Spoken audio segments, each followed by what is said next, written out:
And and Amber, you read it through the text. What was it? Is devoted to God. Yeah, so something that you would put aside and you would devote to God. You're like, hey, I'm going to pull this aside and I'm going to save this, right? I'm going to set it aside. It could be finances. It could be like if you were a farmer, it might be part of your crop, that you would give as some form of a sacrifice. Something that was saved that was put aside for God. So what is this saying in the context of this? It says, honor your father and mother. Anyone who curses them is put to death. But then if you have something that's declared Corban, then you can't do anything for your mother and father. Did anybody follow any of this? I know the baby was a little fussy, kind of throw us off. Okay, well, I didn't follow any of it the first time through. So we're going to read it again in a different translation because NLT is really good at breaking it down in more basic terms for us. And I do believe there's somebody in this classroom that has an NLT translation, Jessica. Yeah. So if you would go ahead and read again, and we're going to read, because we were a little distracted there maybe, we're going to go all the way back through 1 through 13. And so now, note the difference of how it's described to us, and we get a better sense of exactly what they're getting at. And so try to pay more attention to, especially where it talks about the honor your father and mother, where the Corban definition was and all that. Jessica, if you would, please, when you're ready. One day, some of the Pharisees and teachers of religious law arrived from Jerusalem to see Jesus. They noticed that some of his disciples failed to follow the Jewish ritual of washing hands before eating. The Jews, especially the Pharisees, do not eat till they have poured water over their cupped hands, as required by their ancient tradition. Notice again, tradition, not command. Similarly, they don't eat anything from the market until they immerse their hands in water. This is but one of many traditions they have clung to, such as their ceremonial washing of cups, pitchers, and kettles. Okay, so pause there for a second. Again, this is a ceremonial washing. This is not practical. Like, your hands are not going to become clean from this. You literally will pour it into your cupped hand, and then you put this hand in that one, pour it to the other side. This one goes in that one, and then it's down to your arm. This is all about a ceremonial thing, and the whole point was to give thanks to God for what you've been blessed with. It was not to actually wash your hands. In fact, most of the time, you would have to physically wash your hands before you would do this, because your hands would be, this is not to clean them, right? The idea of doing this before you eat was not a hygienic. That actually occurred before this, then this. Yeah, it'd be water that was dedicated and prayed over and that kind of a thing. And so, again, it's not like they're saying hey, these guys are being, they're not being clean and sanitary. They're you're not doing the way we like it. It's literally preference. It's not command, it's not law. So the Pharisees and teachers of religious law asked him, "Why don't your disciples follow our age-old traditions? They eat without first performing the hand-washing ceremony." Jesus replied, "You hypocrites." Louder. "You hypocrites." Yeah, I mean, think about that. I mean, a hypocrite is basically, the definition in Greek is one who wears a mask. Kind of like in a play, you would wear a mask and you'd pretend to be a character. It's the same idea, is that they're wearing a mask of this, but actually they're this. So when he says you hypocrites, that's, I mean, even today, if somebody, you imagine being at work with your coworker, and they're like, "Hey, I think this, you hypocrite!" That's what he's saying. He's not like, "You guys are so crazy. Just get it right." It's interesting, too. You guys are wild. Obviously, they know who Jesus is, right? But they sit there and they say, "Why don't your disciples follow our age-old tradition?" Yeah. But Jesus is a Jew, and he's a rabbi. Anybody know what rabbi translates to? Teacher. Nope. Oh, really? Mm-mm.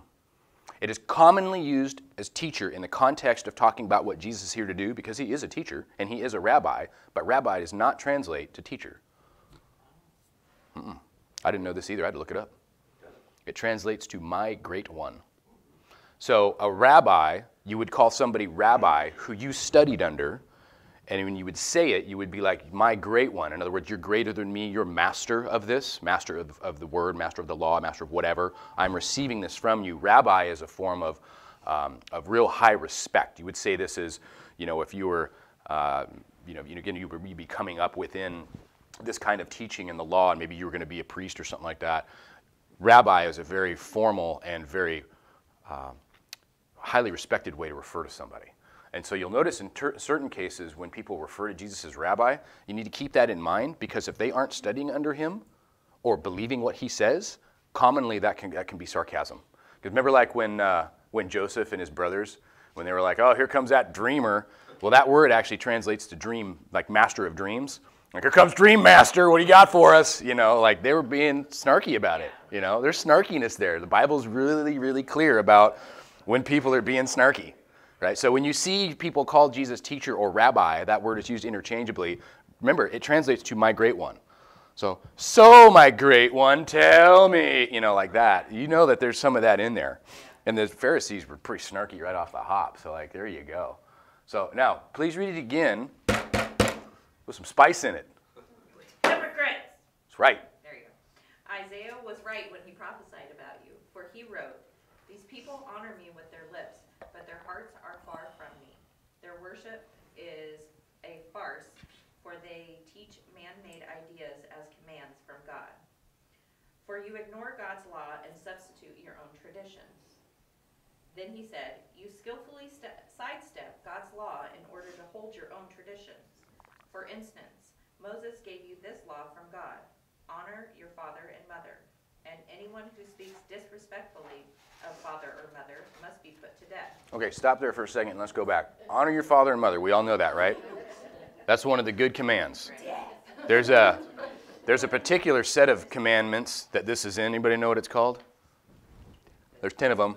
10 commandments. There we go. It's like, is he really asking us that question? Yeah, and check out, I love Jesus. He's like, you guys really skillfully sidestep. Like, you do a really good job of being blasphemous. Like, good job. Like, you're really skillful at that. Like, that's not a compliment. And now, a little bit. It could be. I mean, you know, Jesus was fully man. He had all the same emotions. I mean, we see that Jesus gets upset, right? He has anger, right? Remember, he took a whip twice to the temple, cleansed it. That wasn't gentle. Get out of here, you crazy kids. This isn't a place for this. He's busting tables over, man. Not like, hey, let me help you fold your table up and get you out of here. Flipped over, cord of whips. Jesus was funny. You know, we did that. Anybody remember that sermon that Keith did on Jesus' playful side?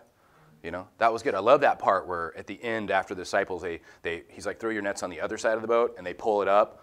And at the end of that story, it says, and there was 153 fish. And they're like, that's a really odd note. I mean, why do I need to know that? And again, do you remember what Keith's statement on that was? Why that was? This stuck with me big time. I don't know why. And so he sets the stage of like, so the disciples, they pull all the fish in, and they got a little fire going, you know, do a little bit of, you know, fish on the fire, get that going, cooking, they're eating. Probably taking that last little piece, a bit of fish. They're all sitting around satisfied, and they're thinking, okay, well, we better count these fish up, so when we go to sell them at market in bulk, we'll know how much money we need to ask for it and all that. And they're sitting there and about ready to start counting, and Jesus goes, 153. Just like, don't worry about it, I already know. It's probably his playful side, because why else would you want to know about 153 fish? Like, what? Yeah. He's like, don't worry, it's 153. Guess we can trust him. I don't know, that stuck with me. I thought that was funny. Keith did a better delivery, sorry. My dad jokes are better. All right, whatever, maybe not. Okay, so, where were we? We were talking about something. We're just tired. Yeah. Anyone who disrespects their parents. So, honor, he goes back and quotes Isaiah, and he says, Isaiah was right when he prophesied about you guys. Now, these guys know Isaiah's teachings. Maybe. Because Isaiah, what's the first 5 books of the Bible? Torah. What else is it called? Starts with P, ends with a Tude. Pentateuch, right? And that's basically Jewish law. Genesis, Exodus, Leviticus, Numbers, Deuteronomy. I always say Deuteronomy, Numbers. I get it backward all the time. They may not study anything. Really Orthodox, really like Hasidic Jews, they only believe in the first 5. That's it. Everything else is cool, but not interested. So they may not necessarily know Isaiah, but more than likely they do, because Jesus quotes it directly. Their lips honor me, but it's hollow. They're substituting doctrines as though they're commands.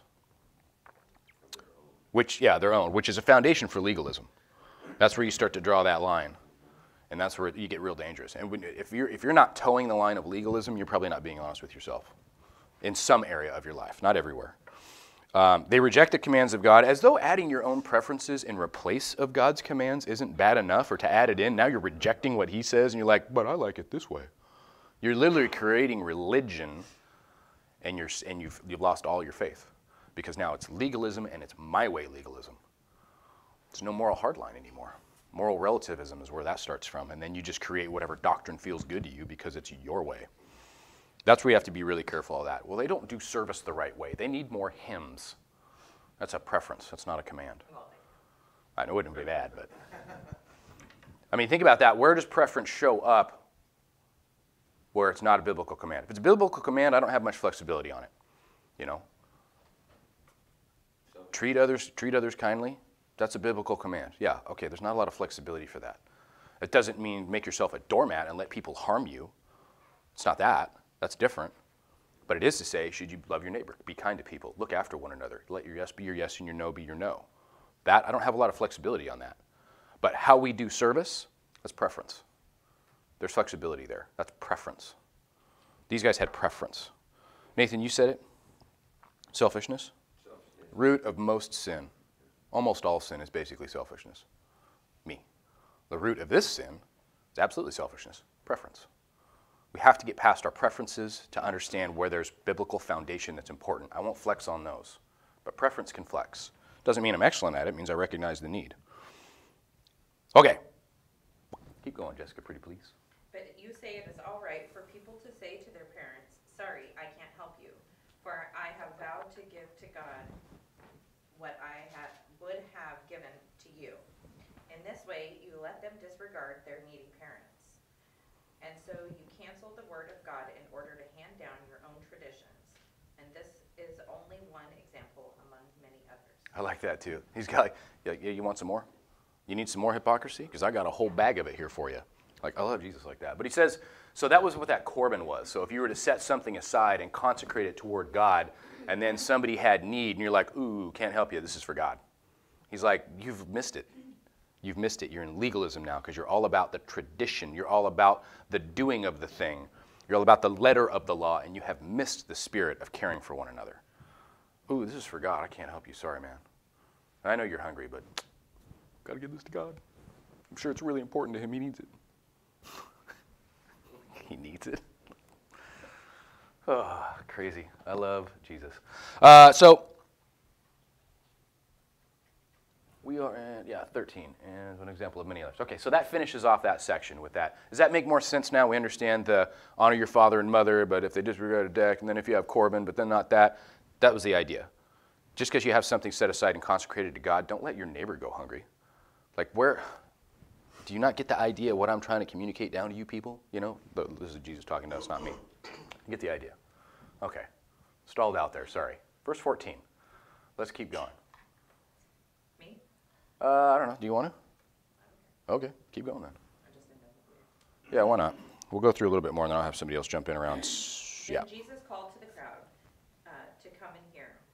All of you listen and try to understand. It's not what goes into your body that defiles you. You are defiled by what comes out of your heart. Hold there for a second.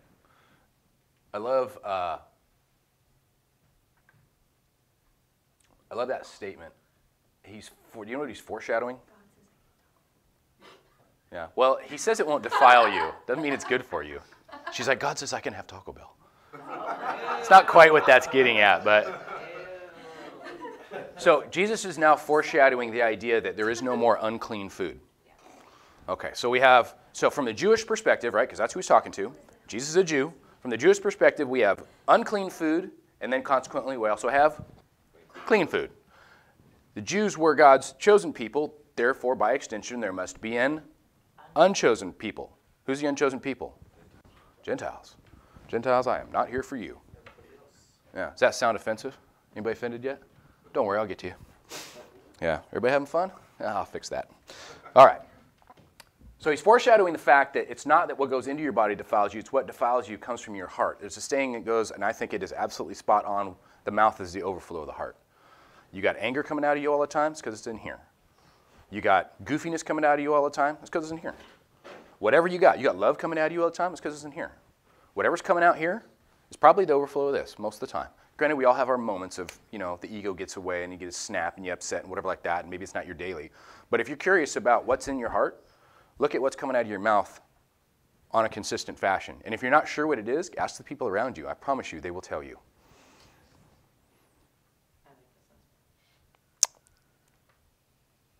I just want everybody to sit on that for just a second. If you're not sure what's coming out of your mouth, just ask people around you. They'll tell you. And then you'll know what's in your heart. And if you don't like what you hear, you know what you got to work on. Dad, you're always so angry. Dad, you never take things seriously. Nothing wrong with being goofy and having fun. But it can't be the only thing. Yeah. Anthony, can't be the only thing. There needs to be balance. We all have moments. Yeah, of course. Everybody's got a fuse. Yeah. Everybody's got a point. I mean, it takes a lot to get me wound up, but I'll tell you what, when you hit the switch, I mean, it's on 100%. And it's not my finest hour. You know, and we all have it. All right. Keep on rocking. Then Jesus went into the house to get away from the crowd. Be like Jesus. I'm always trying to get away from the crowds. Yeah. Would you people leave me alone? And his disciples asked him what he meant by the parable he had just used. Don't you understand either? He asked. Can't you see that the food you put into your body can't defile you? Food doesn't go into your heart, but only passes through the stomach and then goes into the sewer. He's just straight up about it. That's how it goes. So food goes in, food comes out. Yeah. That doesn't change your heart. By saying this, he declared that every kind of food is acceptable in God's eyes. So there we go. Foreshadowing the fact that he's going to say, look, all food is acceptable. Okay, so if he's foreshadowing the fact that there's clean and unclean food, and now we're talking about all food is clean, what about the clean and unclean people? Or the chosen and unchosen people? Is he foreshadowing potentially something about that? Okay, we're going to find out about that in a minute. And Jesus is going to get, you're probably going to get offended today. If you're paying attention, you will be. Okay. I want to make sure that I don't jump through here too quick. Backdrop. Jesus and the disciples are in the northern part of the Sea of Galilee and Tyre, T-Y-R-E. You remember the Empire of Tyre from our Corinthians? Or not? Yeah, we won't worry about that. Okay, he's in the northern section of the Sea of Galilee. This is Gentile area, right? This is not Jews here. Okay, backdrop on Jews. They do not associate with Gentiles unless they absolutely have to, and they do not go inside Gentiles' houses. Jesus is a Jew, right? We're clear on that? Okay, he's in Gentile land. Remember when he was in the Decapolis on the eastern part of the Sea of Galilee, and he was telling people, he was doing miracles and all that, but he wasn't necessarily telling them to be quiet. In fact, he told the guy, go show yourself and tell everybody, because the Gentiles are not the Jews. The Gentiles are not going to be offended the way the Pharisees were, because Jesus is calling them out on their religious hypocrisy. Therefore, the Gentiles are probably not going to unite and go try to lynch Jesus and put him on a cross. Jews are going to do that. But Jesus has a time frame. He wants all this to hang out in. So in certain areas, in certain times, he tells people, don't say anything yet. I don't want to rile everybody up and bring it to this head. I've got more stuff to do. In this case, we're going to see something that's sort of like that, because word is starting to spread. He's been doing an awful lot in 7 chapters. Jesus is busy. He ain't no slouch. Okay, keep going. And then he added, it is what comes from inside that defiles you. For from within, out of a person's heart, comes evil thoughts, sexual immorality, theft, murder. Immorality. Immorality, not immortality. Did I say immortality? No, I don't know. Apparently. I like that. It could be a new term. I don't know what it means, but Immorality, sorry. yeah. No, you're doing good. Sexual immorality. Sexual immortality. Wow. Mortal. Theft, Theft. murder, Murder. adultery, greed, Wickedness. deceit, lustful desires, envy, slander, pride, and foolishness. All of these vile things come from within. They are what defile you. They're what defile you. Notice what the first one is, evil thoughts.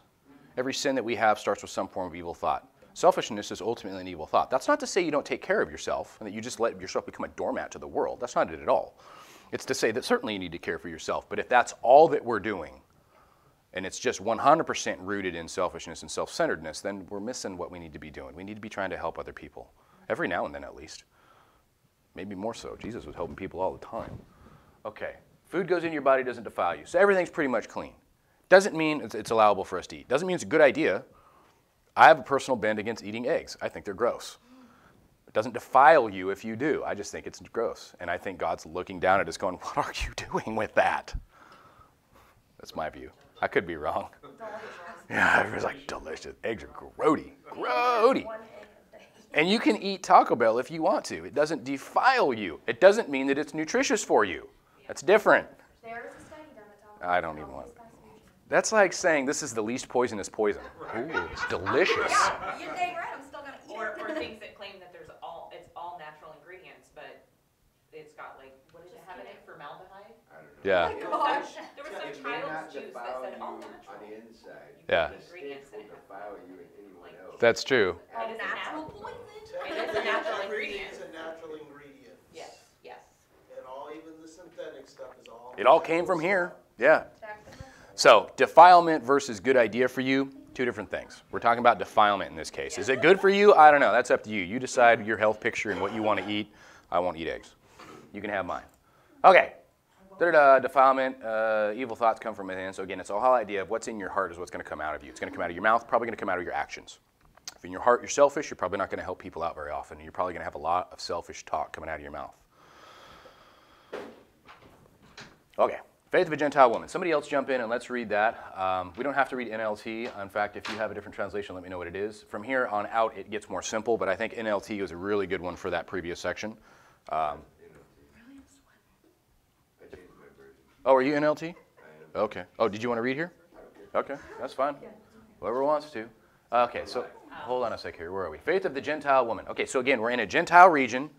Jews do not associate with Gentiles unless they have to. Jews definitely don't go into Gentiles' houses. Okay. And Jesus left Galilee and went north to the region of Tyre. He didn't want anyone to know which house he was staying in, but he couldn't keep it a secret.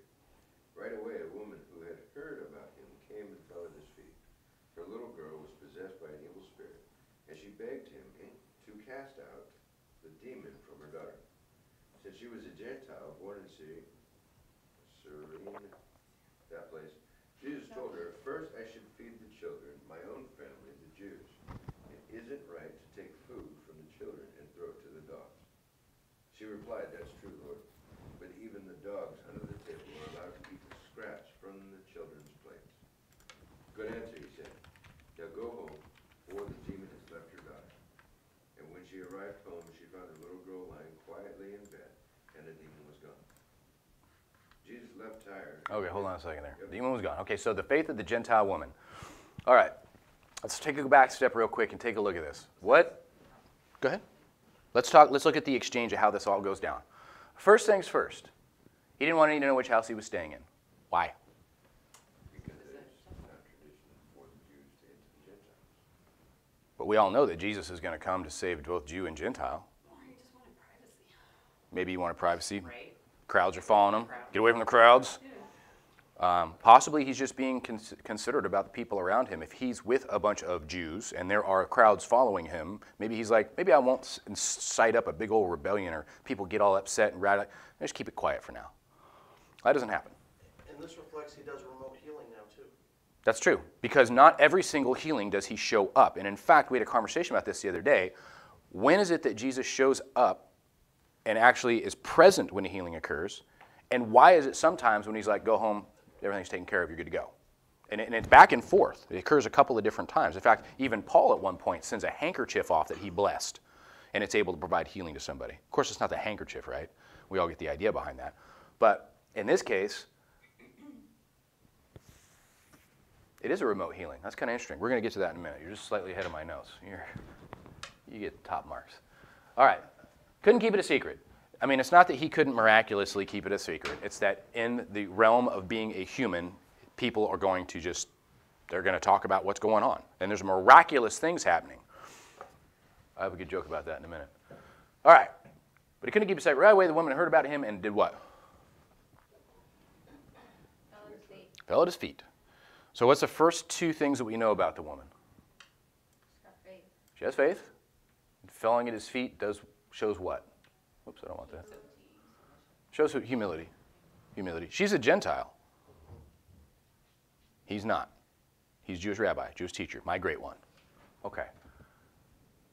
Then Jesus starts to say stuff. First, I should feed my children, my own family, the Jews. Other translations don't say it that way. It just simply says, I must feed my own children. But the NLT explains it to us. I must feed my children, my own family, the Jews. It isn't right to take food from the children and throw it to the dogs. So Who are- he's calling the Gentiles dogs? Yep. It was a common thing for Jews in that day to refer extremely derogatorily toward Gentiles as dogs. In fact, the term refers to like an audacious, inappropriate woman. There's a term we have today for women like that and for weak men that reference a dog, and it starts with a B, and it's what you do when you have a scratch. Anybody got that? Yeah.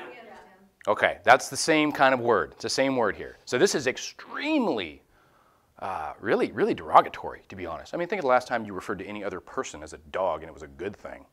You know, even when you're like, oh, you dog, you're still like, you probably shouldn't do that. Well, he also took it and with her falling at his feet, and obviously he could tell the heart of her. He talked to her as politely as possible, not using the full term. That's what they do with it. Yeah, there's also one that says, in the other translation, he refers to it as little dogs, which kind of softens it a little bit to almost say like little puppies or something like that, like they're more innocence to it. Innocent of the unclean. But I also don't want to sit here and try to like whitewash what Jesus is saying. He's clearly defining the difference between Jew and Gentile. Like he's really clear. And what does he say? What does he say? First, I should feed my children. So first indicates what? If there's a first, then there's a something else. Second, another. There's something more than the first. There's a next. But the first, yeah, if you ain't first, you're last. Heck, you could be second, third. First, I should feed my children, feed my own family, the Jews. And she replies, that's true, Lord, but even dogs under the table are allowed to eat the scraps from the children's plates. What is, she's children's plates, scraps, dogs. Jesus is clear about what's going on here. What is she doing? How dare you call me that, Jesus? She's kind of accepting her place in what he's saying he's here to do. We can get all we want about what we think Jesus was supposed to do. He did exactly what he was supposed to. He had a mission directive, and it was not Gentiles initially. And I'll prove it to you. Matthew 15:24. From Jesus' own mouth. But he answered and said, I am not sent but unto the lost sheep of the house of Israel. The Jews. I am sent. Jesus' mission directive was through the Jews initially and primarily. Not that Gentiles weren't part of the game. Which is so weird because even now they still don't believe he was the Messiah. Well, when you read Torah, there's 5 to 6 messianic prophecies. And some of them, most modern Jews will say, oh, well, Jesus didn't fulfill this and this and this. Therefore, he cannot be Messiah, which is why we don't believe that, which is why Torah, etc. And when you look at them, those 5 to 6 messianic prophecies, I mean, you are splitting hairs to say Jesus doesn't fit the bill on that. It's kind of like saying he's going to come in a red coat. Well, that's closer to maroon. Really? Like that's the argument? And it's like that. So if you go, I've looked it up myself. You can do it too. If you want to know why modern day Jews don't believe Jesus is Messiah, go and look at the messianic prophecies from Torah. Compare that to Jesus' life. And when you look at them, you're like, well, yeah, it says red and it's kind of closer to dark red. But seriously, that's your argument? That's what your foundation is for Jesus is not Messiah? Sorry, how about all the miracles he's doing? This is just some magic show? I'm like, come on, people. So Jesus says, I am not sent but unto the lost sheep of the house of Israel.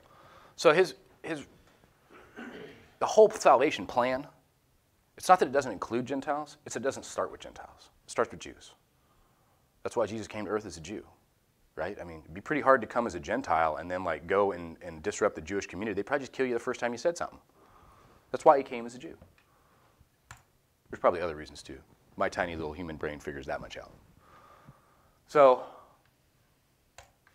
okay, there's that. Now, the lady says that's true, but even dogs under the table are allowed to eat scraps from the children's plate. Verse 29, finish it off again through 30 for me, if you would, please. He says, good answer. Yeah, say it the way the verse is. It's got exclamation mark. Good answer. He said, now go home, for the demon has left your daughter. When she arrived home, she found her little girl lying quietly in bed, and the demon was gone. The scriptures talk to us about Jesus marveling or being in wonderment in only one situation, or around one thing only. Anybody remember what that was? We talked about it last week. I didn't make a big point about it, so it'd be easy to miss it. But there's only one thing where the word marveled or wonderment occurs in Scripture that's used to describe his feeling about something. Faith. Faith. Lack of or in excess of. He marveled at the lack of faith in the one area where he was like, you guys don't even have enough faith for me to heal you. Without, he could, but just that was I want to see your faith here. If it's not there, then it's not there. And then he also marveled at people who had extreme faith, especially in circumstances where you wouldn't necessarily expect it to be. Jesus always marvels and has wonderment in and around faith, lack thereof, or excess, either one. In this case, he heals a girl without having to even go there. Unlike Jairus from a couple of lessons back, when he's going with Jairus, remember the woman who touches his robe to heal herself? And then he stops, and Jairus is probably like, man, can we do this on the way back? My little girl's dying, let's go. You know? And she does die, and then Jesus gets there and heals, you know, raises her back from the dead, all that. So in this, what's that? Jesus said she was sleeping. So they think she was dead, but they're not doctors, so maybe not. Maybe she was sleeping, maybe she was dead. Either way, miracle, she's healed. Awesome. Jesus says here, he's like, yeah, go home, you're all good. I mean, he says good answer, exclamation point. When anytime that like Jesus says to you, good answer, exclamation point, like that's, keep doing whatever you're doing. Because that's, and so she says, she recognizes the difference between the Gentiles and the Jews, and she recognizes that Jesus is saying, I've got a mission directive, and it's Jews. That's where I'm going right now. I'm going to save all of humanity, but I'm starting here. This mission directive. That's where I'm going to go. It's not that you're not invited. It's that I'm going there first. Right, but he did put himself in the Gentile community. Yeah, he did. Why did he do that? Didn't have to. So, Sort of. I think to maybe just to kind of let people know. Why did he go to Gentile communities and heal Gentiles? Probably for the purpose of letting them know that even though my mission directive is the Jews, y'all are invited. Just in the same way he foreshadows that all food is clean, I think this foreshadows the idea that there is that chosen and unchosen, or chosen first, is inclusive to everybody, but I'm starting here. You know? What's the difference between her and like the other people who were Gentiles that he healed without specifying? I don't know. You'll have to ask Jesus. He'll know. I'm not sure on that. He'll know. Yeah. He'll know. You know, I mean, the Bible tells us that every single thing that Jesus did is not recorded, right? It would be books upon books upon books to cover that, you know. I mean, but this is the big stuff. The idea behind all of these stories is for us to pick out the part that Scripture is trying to help us to understand.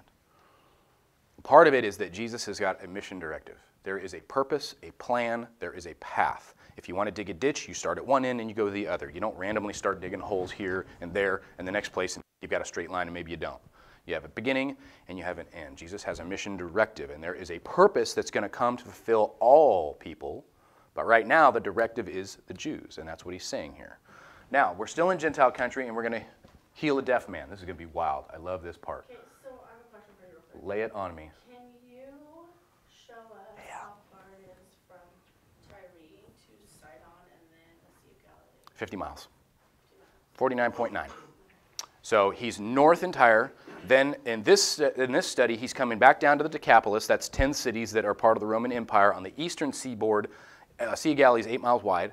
And so this is a couple days journey. You know, I mean, unless he's running back-to-back marathons. Marathon's 26.2 miles, so. But he could probably do it, but I don't know if the disciples could. They might not have kept up. So this is probably a couple days later. Okay, so, yeah, Sidon is just a little bit north of Tyre, but when he gets down to the Decapolis, anyway, all that. So we're sort of running out of time. We got to get to this one because this is my favorite part. Okay, who is reading? Just keep going just for sake of ease, please. Jesus left Tyre and went to Sidon before going back to the Sea of Galilee in the region of the 10 towns. The deaf man with a speech impediment was brought to him, and the people begged Jesus to lay his hands on the man to heal him. Jesus led him away from the crowd so that he could be alone. He put his fingers into the man's ears, then spitting on his own fingers, he touched the man's tongue. gross. Looking up to heaven, he said, Ephphatha. yep, which means be open. Instantly, the man could hear perfectly, and his tongue was freed, so he could speak plainly. Okay. Funny how it said, I know, this is really weird, but this makes all the sense in the world when you get your head in the right context of who we're talking about. We're talking about the deaf man, not the crowds, not you and me. He's talking about the deaf man. The deaf man who also couldn't really speak. He has a speech impediment. Well, duh, he can't hear himself talk. Yeah. Some translations say he was mute or effectively mute. Okay, so here's how I want you to imagine this. Cover your ears. You don't have to physically do it, but imagine your ears are covered. And now I want you to learn Russian without being able to hear it and with being illiterate. Probably almost impossible.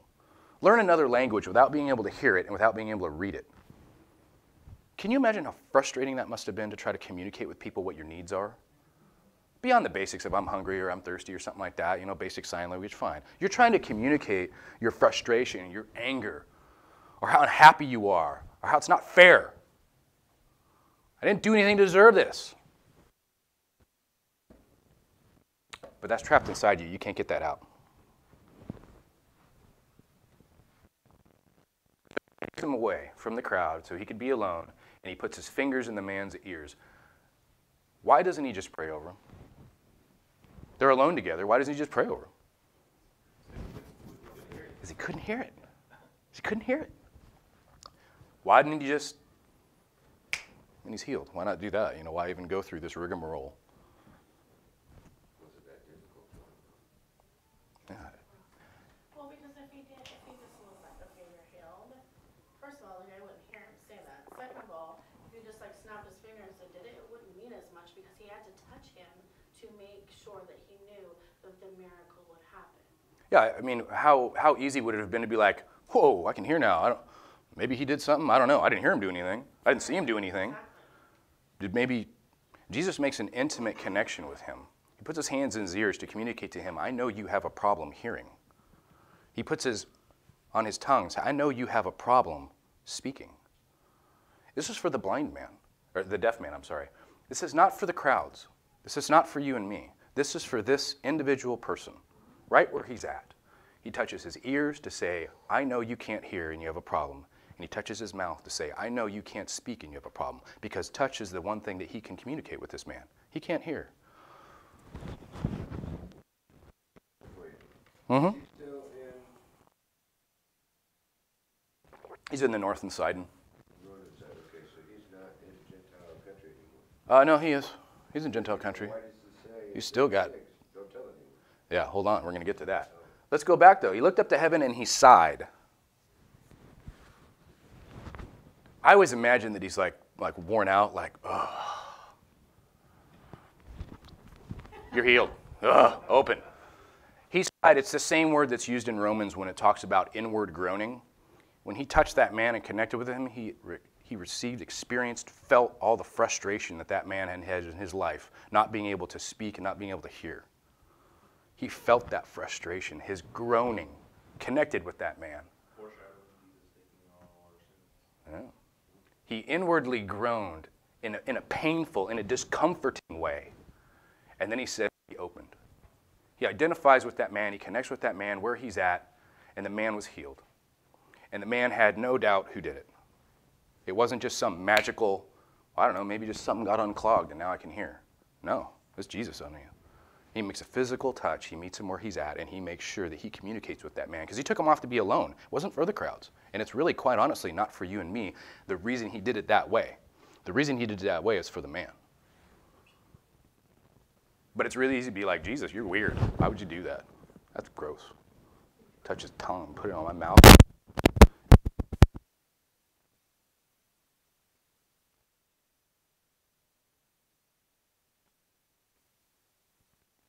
Finish it off. He just told the crowd not to tell anyone, but the more that he told them not to, the more they spread the word. Hold on for a second. So this guy's deaf, can't really speak. He's healed, and the first thing Jesus says to him is, I can hear and speak now, and you said be quiet? Not him, but the crowd. Well, everybody. Okay. I mean, he's part of the crowd now. Yeah. I guess, yeah. I'm pretty sure that Jesus didn't just suddenly heal him, and the guy's like, heading to work. Thanks, bro. Yeah, probably not. Probably not. Probably part of the crowd. So Jesus tells him, and I'm just thinking the deaf guy's there now because he can hear, and so he's probably like, I want to hear what this guy that just healed me has to say because it's the first time I'm hearing him say anything. And Jesus is like, yeah, don't tell anybody.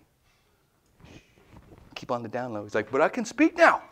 And you've been like, be quiet? That's got to be hard. And everybody else is like, you can speak now. Yeah, they're like, whoa, that guy that couldn't, the thing, now totally? Like, hey, just you got $5 you owe me, right? Now we can hear that. Before he'd be like, $5. That terrible? I don't know. I don't know if it's terrible. He said he was trying to offend everybody. Yeah. Yeah. Everybody got one yet? Anybody missing? I'll get you.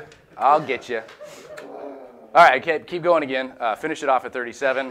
They were completely amazed, and he said again and again, everything he does is wonderful. He even makes the deaf to hear and gives speech to those who cannot speak. I love that. Everything he does is wonderful. Most translations say everything he does well. Like, good job healing that guy, that deaf guy. I mean, I got to talk loud to hear me, but he can hear me now. So that's, you did a pretty good job.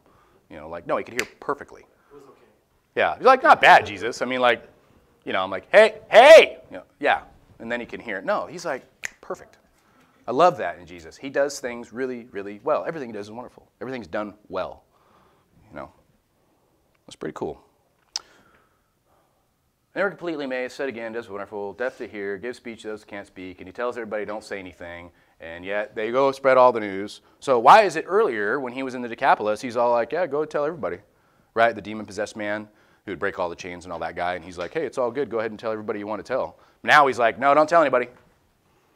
Hi there, big one. My view on it, a couple scholars have different thinkings on it. You can go whichever route you want. My view on it is the reason he told him not to is because the name Jesus and who he is and what he's doing is starting to encompass bigger and bigger people groups, and more people are getting to know. And when the word starts to get back to the Jews, they're going to have more ammo, and it's going to ramp things up faster. So Jesus is trying to kind of slow the roll a little bit here. Let's hold off on the boil. Turn the heat down. Everybody keep this down for a minute. I still have a lot to do. I have a plan. I have a purpose. I have a mission directive, and I can't spoil that before we get there. That's the whole reason for that, in my view. There's a couple of other scholars that have a few different views on that. Certainly, you can go and explore those if you want. Enduring Word does not cover it, but Matthew Henry's does touch on that. All right, is it Matthew Henry's? I read it somewhere. I can't remember. But if you want to read on that, it's easy to find. But that's kind of the reason why, because we do see a lot of these like back and forth things. You're like, wait a minute, he just said don't. Now he says does. And then this and that. And then he's like, hey, you're deaf, and now you can hear and speak. But, I don't know. So, okay, all that. This week in Greek. Vevilono. Can everybody say? Vevilono. Means defile. So you can go to your kids and be like, you're vevilono, don't defile with what comes out of the mouth. You want to come here? I'll get you. Come here. Oh, big kid. What's going on? What? You want the tablet? You want to pray for us? No? Yeah? Okay, we're going to pray. Okay, we're going to pray our way out. Insights, input, before we get out of here. I know I probably kept us. I don't even know when I'm supposed to stop. Do I stop at first bell or second? Second is when you leave. Yeah, whenever. I mean, you guys can leave when you want. I'll just keep going. Yeah. So, okay, so we need to. As far as like practical application day by day, what is that? What is the part? That's the part that I stopped on and dwelt on the most. First of all, get out of your own head. It wasn't for you. It was for the deaf man, the man who couldn't speak. It wasn't for you. It wasn't for us to be like, well, I don't like the way he did that. Your personal preference doesn't matter. Not when it's biblical foundational truth. Love your neighbor and care for people. Your personal preference doesn't matter. Oh, important. Mom told me. Sorry. Yeah, I'm special. I'm unique. Well, you're special to Jesus and unique to your family, but in the context of the world doesn't really care about you, I'm sorry to say. In fact, quite honestly, they want to see your destruction because that means they do better. Sorry, Satan roars like a lion, not like a small house cat. He's like clawing at your feet and whatever. No, he'll devour.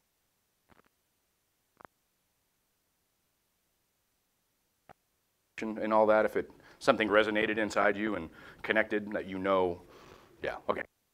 Dear Lord, thank you for this time to come together, this wonderful story that we get to see how you interact with us as humanity. Lord, help us to realize and understand that it's not our way to be comfortable with how you do things, but rather for us to understand and be obedient to your will. God bless us and keep us, cause your face to shine. Amen. Say amen.